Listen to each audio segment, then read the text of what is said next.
Right. Good afternoon from Berlin while everyone is joining this briefing. Welcome to the Deep Cuts briefing to launch our newest working paper on missile defense and the offense-defense relationship. My name is Maren Vielhoff, and I'm a researcher with the Institute for Peace Research and Security Policy at the University of Hamburg. IFSH, together with the Arms Control Association in Washington and IMEMO in Moscow, coordinates the Deep Cuts Commission, a trilateral group of experts from the US, Russia, and Germany.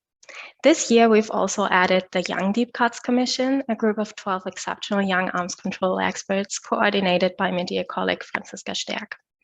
Throughout the years, the project has been supported by the German Federal Foreign Office, for which we are very grateful.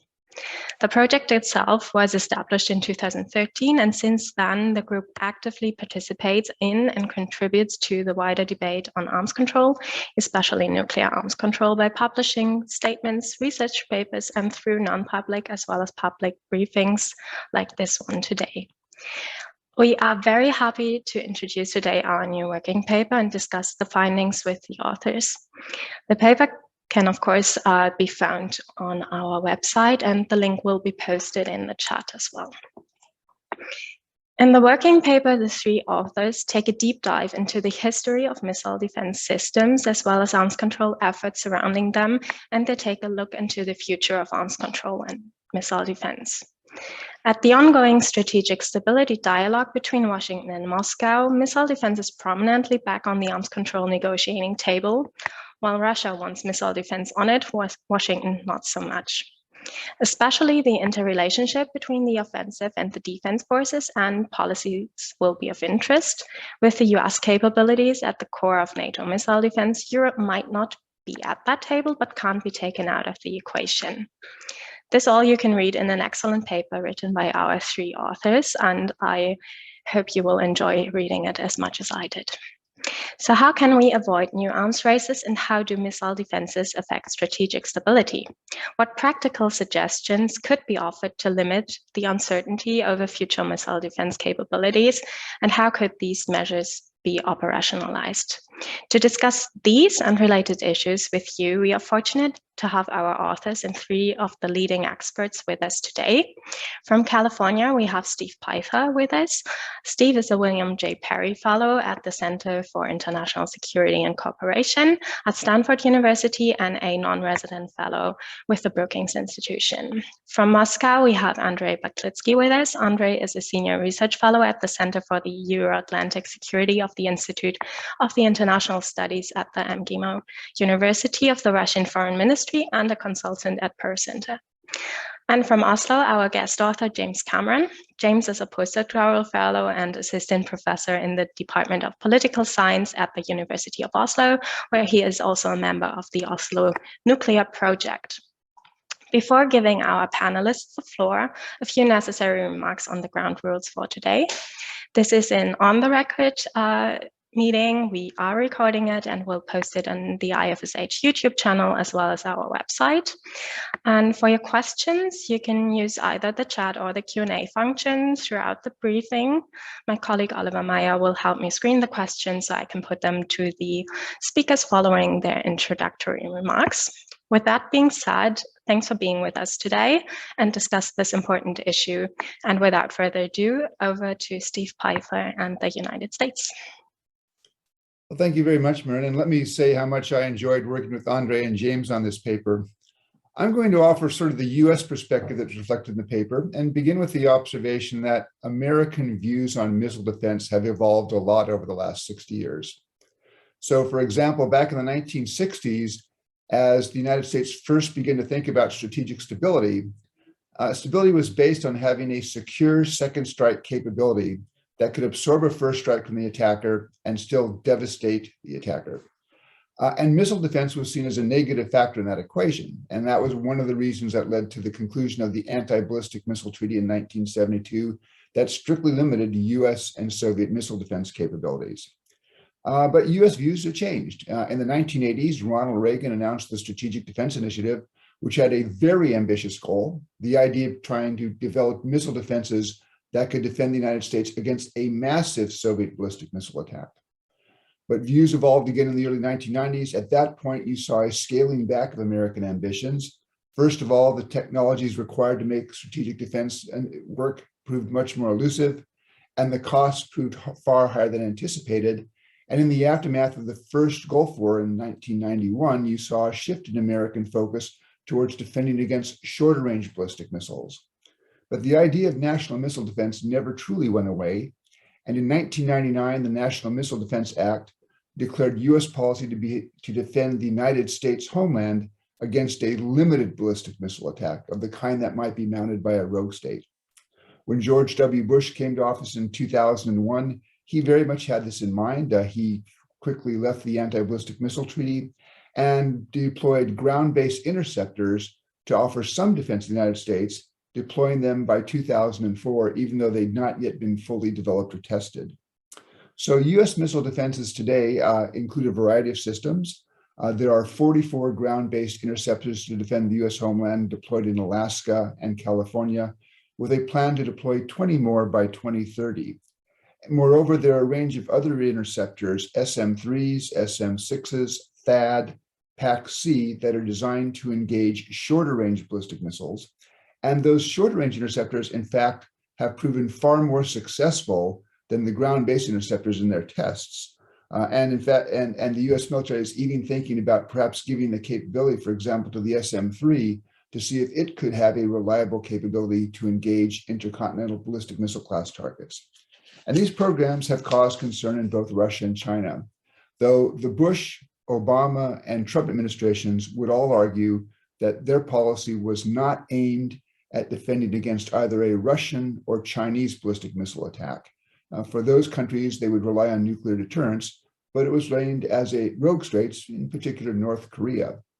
And the US view would also be that the number of missile defense interceptors currently in the United States inventory does not pose a threat to either Russia, which has up to 1,400 strategic ballistic missile warheads, or China with perhaps 180 now. It does not pose a threat to either Russia or China to hold at risk targets in the United States.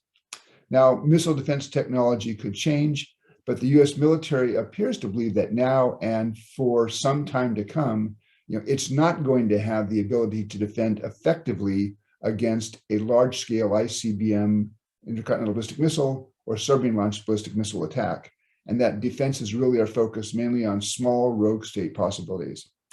Therefore, in the US, I think the concerns expressed in Russia and China are seen as overstated. When you flip the equation around, US military planners appear to be relatively relaxed about Russian missile defense capabilities, the Moscow ABM system, the S-400 and the S-500. Now, there is some in a recent Department of Defense paper, the reference to the S-500 and the Moscow follow-on system might have a, quote, future potential against strategic ballistic missile warheads, but you don't see a lot of concern. And that may be one reason why the United States thus far has shown no interest in negotiating limits on missile defense. And that likely reflects, first of all, large US numbers of warheads, but also sophisticated penetration age, something the United States has been working on since the 1960s. And another reason for reluctance to talk about limits, of course, is opposition by Republicans in Congress to the idea. So today, I think the United States finds itself in a situation that I would describe as a bit awkward.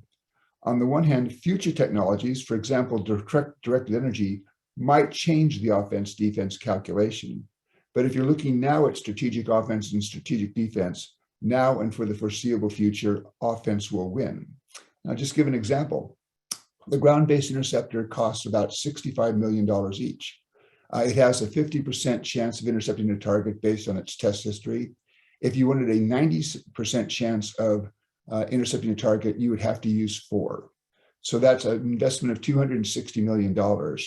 Russia, China, and North Korea could all build a number of additional warheads or penetration aids or decoys for $65 million, to say nothing of $260 million. And the vice chairman of the Joint Chiefs of Staff basically said that current missile defenses are cost prohibitive. With current technologies, getting into a large-scale offense-defense race is going to be a loser for the defender. Yet the combination of American interest in missile defense, research and development programs, the refusal to limit missile defense, and concerns about American first strike capabilities using a combination of conventional nuclear systems have caused concern in Russia and China. And the possible effects of those concerns could be Russian unwillingness to consider further reductions in strategic offensive forces, or a new emphasis on the Chinese part to boost the number of its strategic numbers. And if badly played, I think the United States could end up in a situation where it is in an arms race, both in offense and defense terms, with two peer competitors. Now, the United States has expressed interest in further nuclear arms reductions. The Biden administration would like to get into a US-Russia negotiation that would cover all American and Russian nuclear warheads. Russian officials appeared, however, to focus on different questions, including missile defense and conventional strike. And I think that's one of the real challenges for the ongoing strategic stability dialogue is, can it reconcile those different American and Russian priorities? And perhaps, but it won't be easy. I can believe that getting Russia to talk about all nuclear weapons will likely require that the United States be prepared to do something about missile defense. Now, in the past, the Russians have dropped that linkage, both in the 1980s and then in the negotiation of New START. But this time, I think that linkage is going to be much more harder to avoid. And so you then get into the question, as we look at the end of the paper, what are some possible arms control solutions? Data exchanges, confidence building measures might be possible, but those are not limits on missile defense. And I think that gets to sort of the real question, and a question that the Biden administration will have to face up to is, are the US interests in negotiating all US and Russian weapons, nuclear weapons, so intense that there's a readiness to consider some limits on missile defense? And then the question becomes, can the United States and Russia work out parameters on missile defense limits that would, on the one hand, allow the United States to maintain some capabilities to defend against a rogue state capability like North Korea, but on the other hand, would be so constraining that they would not pose a threat to Russian strategic forces? If yes, there's a possibility then for negotiating some constraints on missile defense, though I would caution politically that's going to be very hard on the American side. But I would argue that's a course worth exploring, because the alternative, expensive investments in missile defenses that are not particularly effective, but that still provoke the other side to make investments in and expand their strategic offensive forces, that's not in the American, NATO, or Russia interest. But the question at this point, and we'll see in the coming months, is what will the United States be prepared to do? Thanks. Thank you, Steve, for your insightful remarks. Andre, over to you, over to Russia. Thanks. And yeah, I would also like to start with thanking the Deep Cuts Commission, Oliver, Marin, for making this all possible. And I was truly lucky to have such great co-authors as Steve and James, and please do read the report. I think it turned out pretty nicely in the end. But to kick out the discussion, I would like to stress 3 points, which I think are worth mentioning when we talk about offense-defense relationship in the US-Russian context. So first, and it's again from history, the USSR kind of tried the missile defense, figured out its approach early on and stuck with it. There were some early successes with the experimental ballistic missile defense system A, and then in the 60s, there was a parade of different concepts and systems. There was a concept of missile defense system to protect Moscow, point defense system, territorial defense systems, and even global ABM system to protect the whole of Soviet territory. And the latter one was supported by Nikita Khrushchev himself. But, you know, after Khrushchev was removed and some additional thoughts were given to this whole idea, the Soviet leadership ended up believing that global ABM system is not practical or even possible, and even territorial defense system would not work. So they focused on Moscow missile defense system. And then when Soviet leadership came to the ABM talks, pretty much figured out what they wanted. You have Moscow ABM, and then you can have some specific systems, which will be covering, I don't know, some very specific target, but that's it. However, it was quite different with the United States. And US tried different approaches in the 60s and the 70s. They activated Safeguard ABM site in 1975. Then in 1976, it was deactivated. but that wasn't the end of the story. As Steve mentioned, there was SDI under Reagan with crazy budget, crazy ideas, and pretty much do whatever you want approach.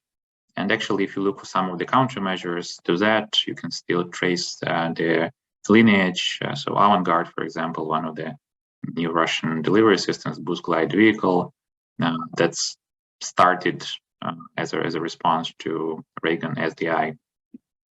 And then, it was reanimated under Bush, partly because 9/11, but partly because, US could do it, and also rogue states appeared, and so on and so forth.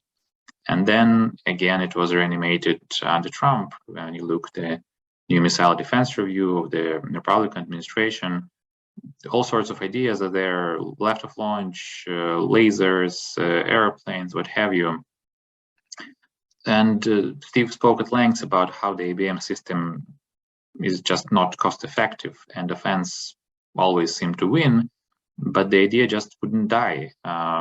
It doesn't look like a deal breaker, even if you agree with all of this. And again, Steve cited John Hyten last month when he was saying that defense capabilities tend to be very cost prohibitive on us. But that was not the end of the quote. He said, we need to come up with defense capabilities that are cost imposing on adversary, not cost imposing on us. And that's where technology like directed energy has a huge potential to change the equation. So you always have this thinking in the US that yes, maybe we can still somehow squeeze in, somehow with technology, with new approaches, make this thing work. And this goes in cycles. And if you sit on the Russian side, and this issue repeats every 10 to 10 years, this becomes a huge headache for you. So now, couple of words about solutions. Again, as Steve mentioned, data exchanges, confidence building measures are some of the options. I think those are good, and I would very much support all or any of those, but they would probably not solve the core problem. And this whole problem is about, can US missile defense system be limited? Because the open-ended nature and getting back to those cycles is something that drives Russian responses. And if you present your 5 new missile delivery systems in 2018, it means that in 2003, 2005, you had to start investing, building, and producing those systems. And again, this is not the best way to organize your military or industry, what have you. So we can call it something else. We can not call it limitations if it's a toxic or bad word. Let's call it a configuration of US missile defense, which would be enough for protect the United States from the threats it faces and might be facing in the future. And then just US pledges not to go over that. It could be independent US decision. You don't need necessarily to quantify it, but then you can also quantify it if that's an option. So if that's how we end up, I think that could be a real breakthrough here, because for the last decades, US never was, even as far as I know, considering that it can put some limits to missile defenses, even if those were unilateral limits, but limits nevertheless. If it's come to this, I think that would be a real breakthrough, which I think is complicated, but I don't think it is impossible. And I'll leave it here, and we'll be happy to answer your questions. Thank you, Andrei, for this fascinating assessment. To our participants today, you can post your questions via the Q&A function. Don't hesitate with them. I will put them to our speakers later on. And James, your view. Thank you very much. And May I just say what a pleasure it was to write this paper with Steve and Andre, and thanks so much to Maren and Oliver and Deep Cuts for setting this up. It was a real pleasure. So basically, where does Europe fit in? Well, Europe is obviously not going to be at the table with regards to these discussions, but it has an important role to play, and European interests are absolutely directly involved in this issue. Basically, the current status quo in Europe, the sort of current situation with sort of relatively limited NATO and Russian missile defense systems is good for Europe. I would say that it has an interest in maintaining that situation, which currently is, of course, a de facto. It's not limited by any agreements. But as we enter this new era of competition, I would say that Europe would benefit from putting some guardrails, basically, on the defensive situation in Europe.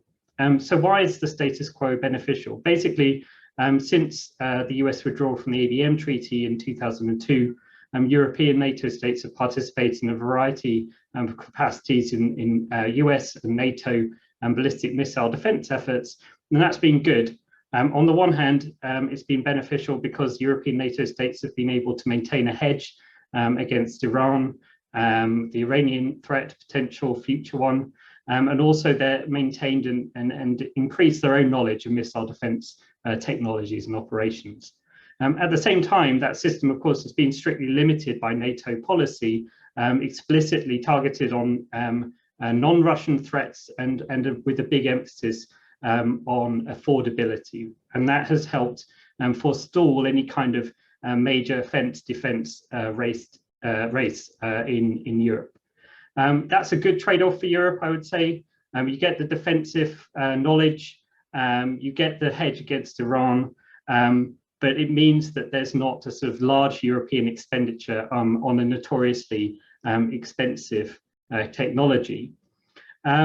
It also has benefits for the offensive side. So if you look at UK and France, historically, they have been very concerned with Russian missile defenses, expended a large amount of money, both in the Cold War to make sure that they retained and assured retaliatory capability against Moscow. So the limitation of any kind of defense race in Europe also has implications for the financial viability, I would say, of UK and French deterrence. So the status quo holds a number of benefits, but what can European NATO states do to maintain this current situation? Well, of course, NATO is currently drafting the new strategic concept, and that's expected in summer 2022. There's also the NATO 2030 project. And so missile defense, what role missile defense will play, and whether there can be any arms limitation or arms control, confidence building is something that is very much on the agenda right now. I would say there are three main things that European NATO allies should aim for. Firstly, in terms of the military posture, basically maintain the current parameters of NATO's missile defense system. History shows, Steve and Andre have talked about this, that any attempt to build a more ambitious system will automatically, that sort of tries to deal with Russia, will lead to a reaction. It will be extremely expensive, and more likely, or the best case in that scenario, will be a reimposition by Russia of the status quo ante at higher levels of spending on both sides. The worst case is that there's a net deterioration in NATO allies' security, because Russia will overestimate the capabilities of a NATO defensive system, overcompensate, and therefore lead to a net negative in terms of the amount of destruction which would be inflicted on NATO allies in the event of a significant exchange. So that's the sort of the negative things. Could keep the military posture as it is. Positive measures, well, confidence building has been touched on. I think NATO allies should keep an open mind regarding anything that should come out of the US-Russia strategic stability dialogue, including involving NATO missile defense facilities And that would include, of course, potentially Russian visits to NATO Aegis Ashore defence sites in Poland and Romania, of course, in exchange for reciprocal measures on the Russian side. And then finally, so most ambitiously, is arms control, right? So European allies, I would say, should facilitate binding bilateral limits on any future missile defences, right? So it's a move from a de facto situation where they are limited by policy and by technology to a sort of greater de jure or greatly politically binding limits on those systems. What would that mean in practice? Well, some of the things that are in the report, of course, are the potential to limit the types of interceptors that are used in those sites in Romania and Poland. In particular, the Aegis, the SM3 Block 2A that's going into Poland could be switched with the 1B, which of course is the one that's in Romania. And these kind of limits are things that I think the NATO allies should discuss and maybe and think about the sort of broader package within which such limits would make sense. And I think in particular, of course, one thing that's on Europeans' mind is, as Steve mentioned, Russia's larger warhead stockpile, in particular, non-strategic nuclear weapons, and the limits on that. So if it was part of this larger package, essentially, that would make such limits more attractive still. So that's basically it. So there's three things. Maintain current military posture on missile defense, facilitate confidence building measures, and also play a constructive role in trying to think about future binding limits on NATO missile defenses. And I think in this way, NATO allies, European NATO allies, can play their part in limiting an offence-defence race in Europe, maintaining their existing hedge against Iran at relatively low levels of expenditure, whilst also sort of one step removed, if you like, maintaining the viability of UK and French forces regarding Russian defensive systems. So with that, I'll stop and look forward to the questions. Thank you, James, for rounding up these insights with your highly interesting take on the European and NATO's perspective and role. While your questions keep on coming, hopefully. Thank you to all three of you. And I think that there's a lot more in the report, so I highly suggest reading it. We have a first question asking about how missile defenses can be included in a New START follow-up agreement or something else. And what would be your view on missiles, arms control, disarmament? What are the greatest challenges? And are there any particular elements that would be needed to make arms control and missile defense a success? I'd give the floor first to Andre. Thanks, Marin. On post-New START, so we have this strategic stability dialogue going on between Russia and the United States. And we currently know that 2 working groups were established, and presumably one of those working groups is studying the approaches to how we are going to do this new arms control. Under Trump administration, but still ongoing, Russia proposed this idea of strategic equation or security equation, which basically means that we have to calculate how different systems impact each other, and specifically how they impact strategic nuclear weapons if they have strategic effects. So basically, we have to agree that, for example, missile defense decreases the attacking potential or the offensive potential of strategic nuclear forces, or that, for example, strategic conventional weapons also decreases this, and so on and so forth. So once we have this understanding how these whole systems impact each other, then we can get down to writing specific treaties, political agreements, mutual understanding, and so on and so forth. And Russia was clear that some of those could be political agreements. Some of those could be just, understandings, as long as we understand the logic. So it's an equation, right? So if one part of equation changes, then the other part of equation will change as well. So if you're increasing number of your missile defense systems, it means that offenses will have to go up to maintain the same balance. So I think this is, a reasonable approach, and I'm happy that apparently US approved this by starting talking about everything at the same time. So we'll see how it goes, but if you add offense-defense relationship in this broader context and start from there, then maybe you can get something in the ways of arms control, maybe not in the next New START treaty, but tied to the next START treaty. On the specifics, it will be complicated. It will be very complicated. We are not in 1972. A lot of new technologies appeared, a lot of new systems appeared. We have a huge headache now with SM3 Block 2A, which are mobile because ships, and you don't know how much of those are loaded into canisters of the ships. It's really hard to verify the numbers. So if we start trying to develop some kind of arms control with verification and so on and so forth, I mean, it will be very difficult, but I think it's worth considering it. Could I add briefly to that? I mean, what I think when I think about the strategic stability dialogue, a model might be what happened in the 1980s, where the United States and the Soviet Union had sort of three parallel negotiations, one on intermediate range nuclear forces, one on strategic offensive forces, and a third on defense and space.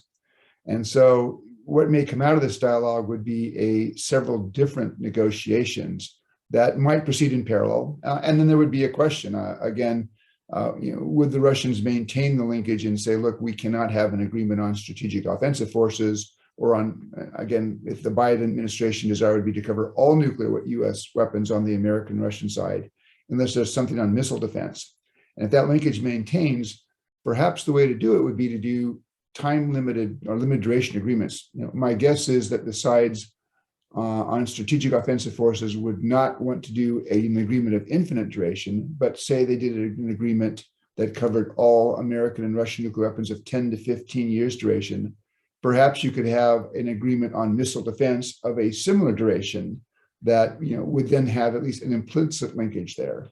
And then the question becomes, are there some things that would be possible?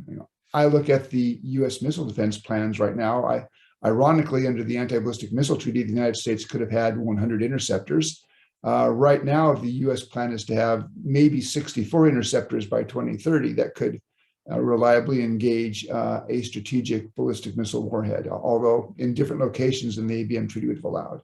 So if you came up with a limit of, say, 125, that would allow, in fact, the United States and Russia both to roughly double their current strategic defense capabilities.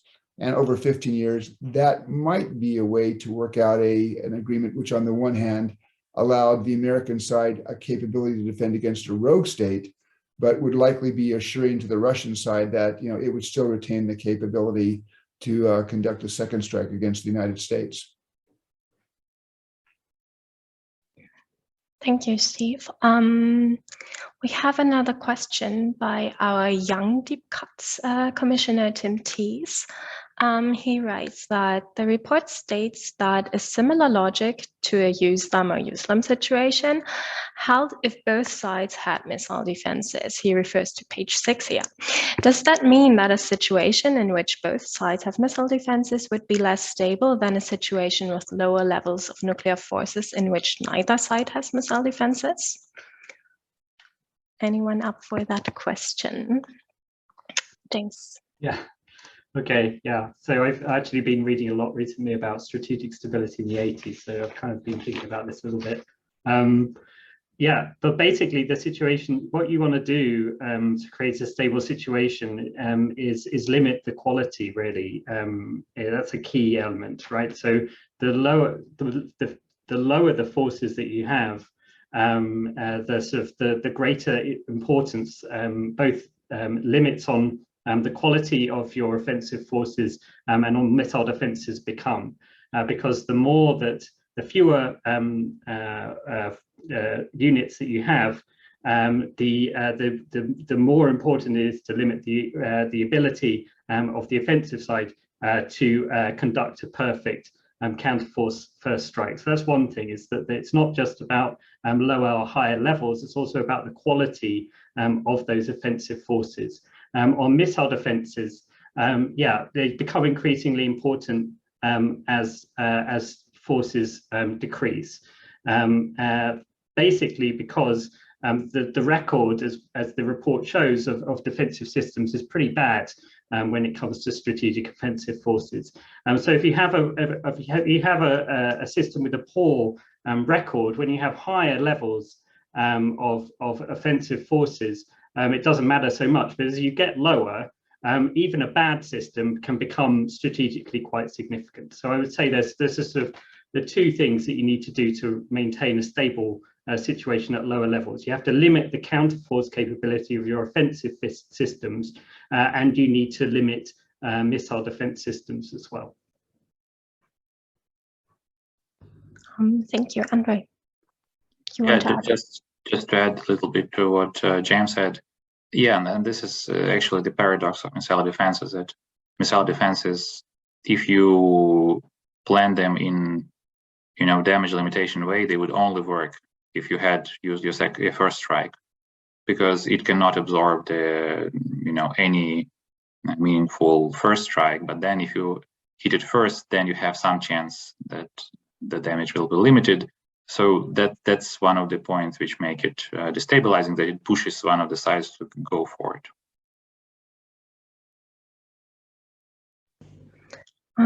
Thank you. To add a question, I think that is directed at Andre. On at least 4 separate occasions, President Putin has stated that Russia has weapons in training, I don't know what that means, that would overcome any US BMD system. For example, in 2018, he stated that these weapons would render missile defense useless and senseless, to quote. If this is the case, what is the reason for Russia insisting on missile defense limitations? And alternatively, how are we to understand these remarks? Yeah, I touched a little bit when I was talking about the general thoughts about how you defeat missile defenses. But in order so basically President Putin was saying that we deployed or plan to deploy avant-garde, Sarmat, Poseidon, Burevestnik, underwater, torpedo, nuclear-powered cruise missile, ICBM, and what have you, and those will be able to defeat all of the missile defenses. But then to have all of those systems, you had to spend a lot of time and money by developing them. And I'm not really sure if all of the systems will actually be introduced to service. So Burevestnik, nuclear-powered cruise missile, we haven't heard much about it lately, and it's not clear how far its progress is. So if you base all of your, military acquisition, military planning on trying to guess where United States missile defenses will be in 10 years or in 15 years and plan accordingly, then you can have hits and misses. And probably Russia wouldn't want to spend all of this money to trying to preempt whatever US might have or might not have, because see those systems often underperform. So that's where the limitations come in. So what we have now is slow but strategic arms race between offense and defense.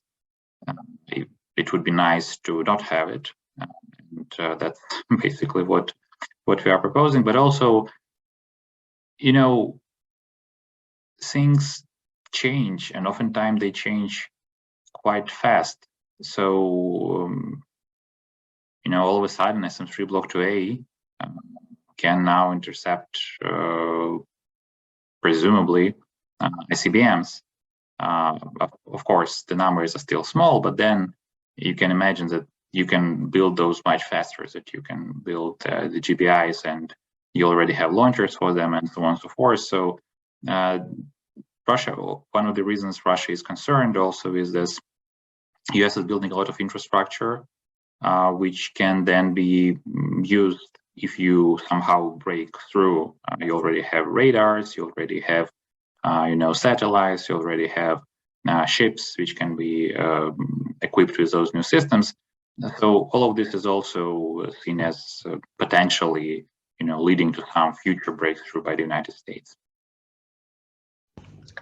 Thank you, Andre. To jump to Asia, we have a question from Dr. Buswinkel. What are Chinese perspectives on missile defense, and what are prospects for multilateral arms control? And if I may add, at what stage and in what way could or should China be brought into the Russia-US dialogue on missile defense? Well, why don't I take a first crack at that? I mean, I think the Chinese have similar concerns about American missile defense capabilities. And in fact, given the fact that they have a lower number at this point in time of strategic ballistic missiles, I think the current count of Chinese warheads on intercontinental ballistic missiles and submarine-launched ballistic missiles is about 180. So that's a far lower number than what Russia has. So I think their concern is even greater. And it's usually put in terms of, could there be an American first strike against Chinese strategic forces using a combination of nuclear and conventional attacking devices that would then reduce the ability of China to penetrate a more limited American missile defense? So I think that's the concern. I tend to be skeptical about, at this point in time, multilateral negotiations bringing in China.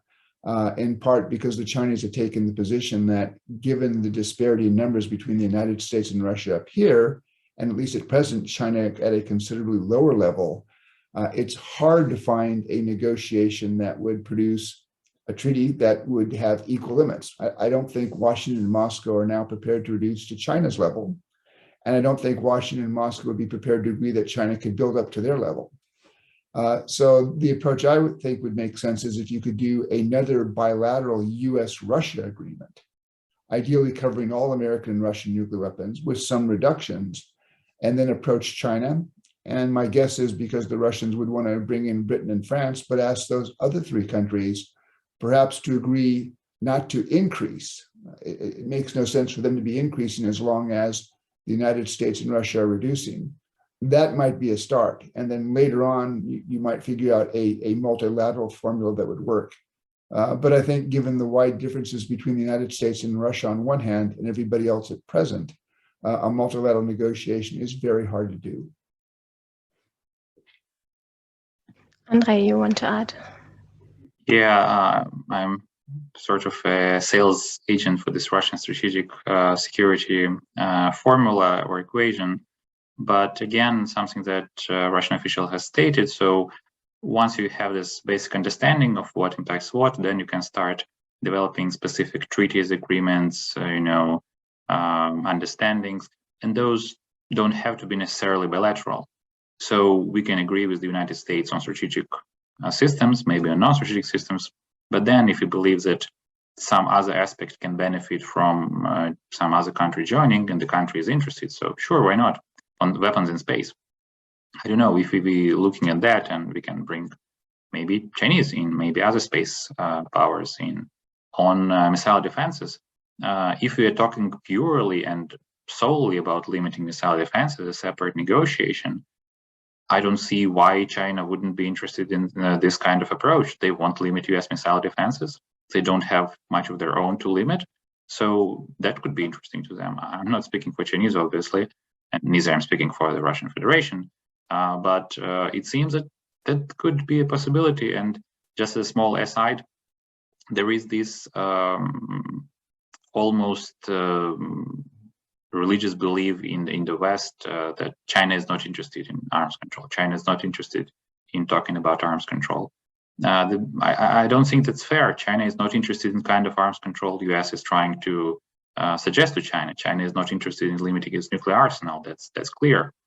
But if you propose to China to go and negotiate a treaty on no first use of nuclear weapons, Chinese will be happy. They'll be there in 10 minutes. I'm sure they have the whole delegation on that. The problem is the West is not interested in this. So I don't know, maybe missile defense would just be the kind of things that Chinese just might be interested in. Thank you. We have lots of questions coming in. We have one from our Young Deep Cuts Commissioner, Daniel Leichte.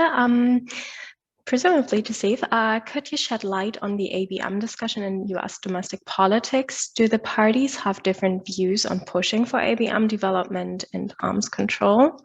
And maybe if we added to add to it, what about the nuclear posture review and missile defense review that are being prepared?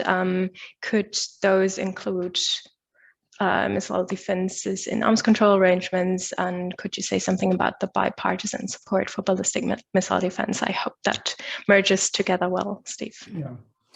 No, I mean, I would say that if you look at Congress and in the general public, there is a fair amount of support for missile defense. I mean, in the same way that Ronald Reagan was not comfortable that the only alternative he had to a nuclear attack was nuclear retaliation.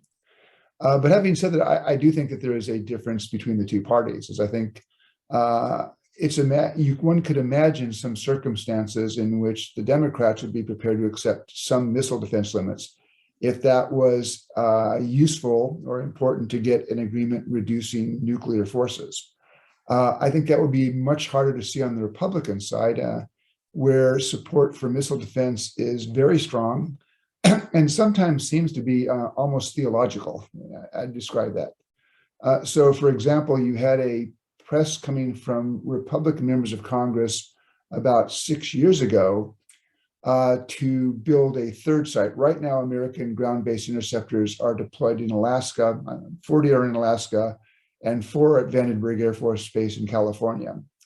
Well, there was a real press in Congress to get a third site in the American Northeast. And what that would allow you to do would be to have the ability to take 2 shots at an ICBM coming from Iran. Now, let's set aside for the fact that at this point in time, Iran does not have a ballistic missile with a range longer than 2,000 kilometers. But there was a push for a third site when even the Missile Defense Agency was saying, no, we don't want money for a third site. We want to use that money to perfect the missile defense interceptors. And that struck me as a very logical argument. I mean, I would think that having interceptors that could work at 2 sites is a lot better than having interceptors that don't work at 3 sites. But that was this debate, and I think you saw that in the Trump administration. The Trump administration's missile defense review said repeatedly there should be no constraints on missile defense. Now, I think this is going to be, looking forward, a very difficult question. If Russia continues, as I believe Russia will, to insist that any further reductions in nuclear weapons beyond those included in the New START Treaty, which is in force until 2026, but if Russia insists that there must be then some constraints on missile defense, that's going to be a very difficult issue for the Biden administration. Is that American interest in further nuclear reductions so intense that they are prepared to accept some limits on missile defense? And that will, I think, be politically difficult with Congress. Again, I would argue, given the fact that missile defenses at this point in time are not all that effective, that it would be a useful exchange. I would make that trade. But in Washington, they're going to have to consider the politics, and the politics will be hard. And we'll get, I think, some indication of this when the nuclear posture review comes out, when the Biden administration begins to frame its conclusions regarding missile defense. And hopefully that's not too long, but perhaps in the beginning of next year. Thank you, Steve. We have a question from Titi Rastu from Zipri. She asks whether the assessment of the current status quo being beneficial to Europe should also take into consideration the tensions with Russia created by European involvement in US missile defense efforts. For example, the dispute over missile defense can explain some of the Russian threats against European countries and the deployment of Iskander missiles. And it might also partly explain Russian policy on INF range missiles. Andre, you want to start us off? Yeah, actually, I wanted to add a little bit to what Steve just said. So on missile defense review, you're right that it will shed some light. My concern is, however, that it will also lock in US position to a certain extent. So if you're basically saying in the MDR that we're not planning to have any limits on missile defense, then, well, next 4 years of talks with Russia would be just, very much simplified at this very moment. So it's always, a challenge of how much you want to put there. So that would then limit your options in the ongoing talks with Russia. And I'll probably not in the position to answer how Europeans should think about, their relations with Russia. So I'll just leave it to James. Thanks. That makes sense, James. Thanks very much. Yeah, no, I would say a couple of things. Firstly, in the report, in the working paper, we do caveat that a bit. So I gave you the bottom line, but but it's true that it hasn't been entirely successful. Shall we put it that way? NATO's reassurances that the current missile defense deployments in Europe are simply directed at Iran. So that's true. That nevertheless, I think, reinforces the case for confidence building measures and arms control potentially that we outline in the report, because it would help reassure the Russians to put those verbal assurances and written assurances in NATO communiques in a more technically binding format. So that would be so that the Russia could be reassured on that. On the point about Russian offensive systems, I mean, there are a lot of different factors that go into the development of those systems, not simply missile defenses. And I think when we're talking a lot about what NATO can do, what the US can do. I think we also have to talk a little bit about what Russia can do. And on that, I think we have to take into account Russia's short and intermediate range systems, and particularly those that can be the nuclear warheads that can be placed on those systems. So it has to be a bit of give and take, I think, when we're talking about the overall package in which limits on missile defenses in Europe can be a viable option. Thank you, James. We have a question. We won't be able to answer all of them, but we have a question from Götz Neuneck, who's also a Deep Cuts commissioner. The US, Russia, and China are doing tests to disrupt and destroy satellites. Ground-based ballistic missile defense can hit satellites in low orbits. Space-based interceptors could be prohibited, but no spacefaring nation is active in banning space-based missile defense. Or do you see any chance for this as proposed in your paper? Europeans are also silent on this, so where are serious proposals for this? Anyone up for that? Andre? Yeah, I could start. So yeah, talking about kind of, arms control China would be interested in. We know that there is Russian-Chinese proposal for a treaty banning weapons in space, which is at the Conference on Disarmament since 2008, and presumably China would be interested in working on that and developing it further. The problem is that US and quote unquote the West are not interested for a number of reasons.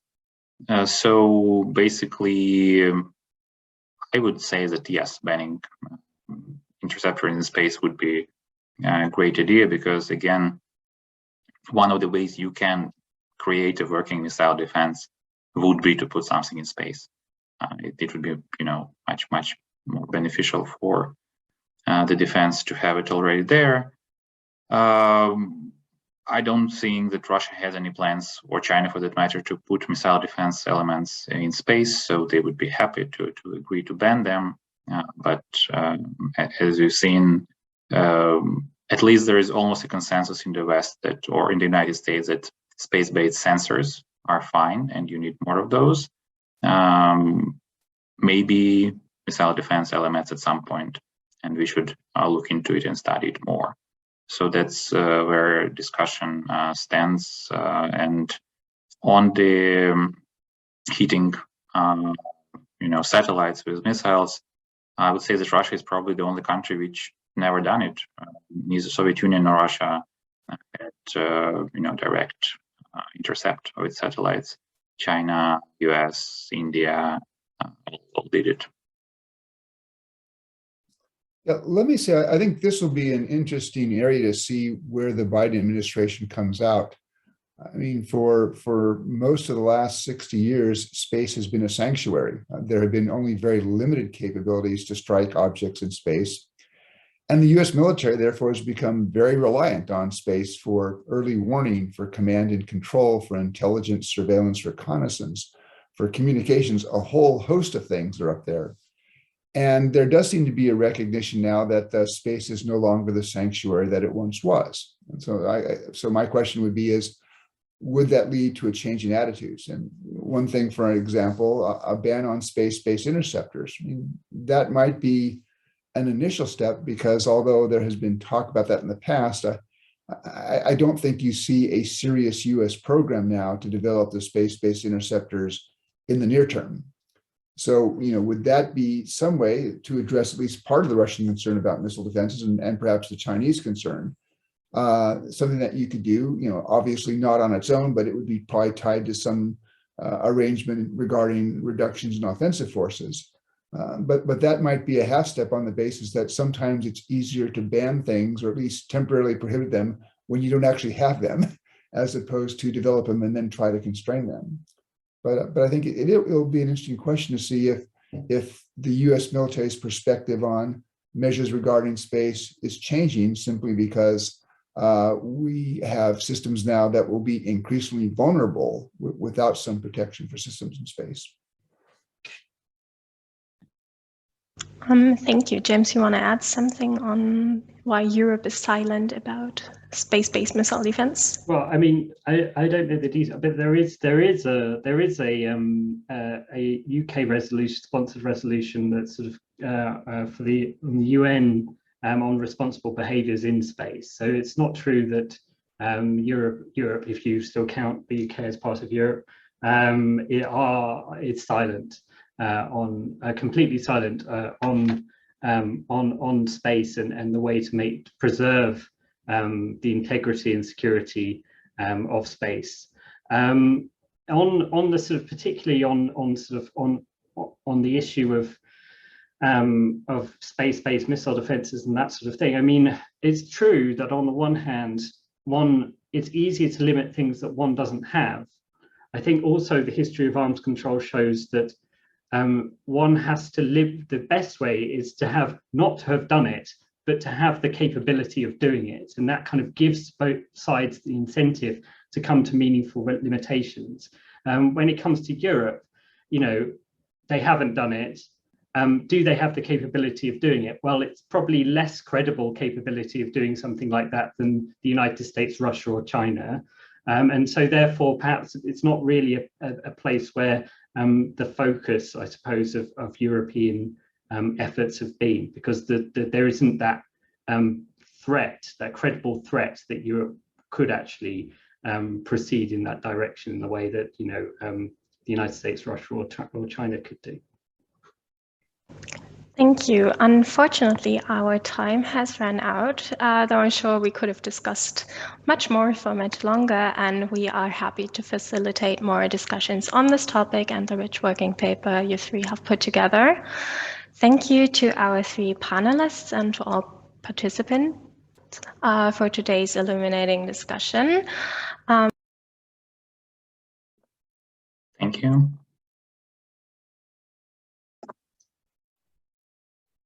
Maren, you're muted.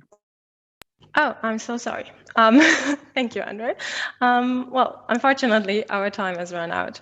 Though I'm sure we could have discussed for much longer extensively on the rich report you three have put together. Thank you for your time, and thank you to all participants for today's illuminating discussions. You can follow our work via our website or our Twitter accounts, of course. And spoiler alert, we will publish our first Young Deep Cuts policy brief next week on what should be the priorities at the bilateral arms control negotiations between the US and Russia next week. Stay tuned for that. Thanks again, and have a nice evening or rest of the day. Thank you.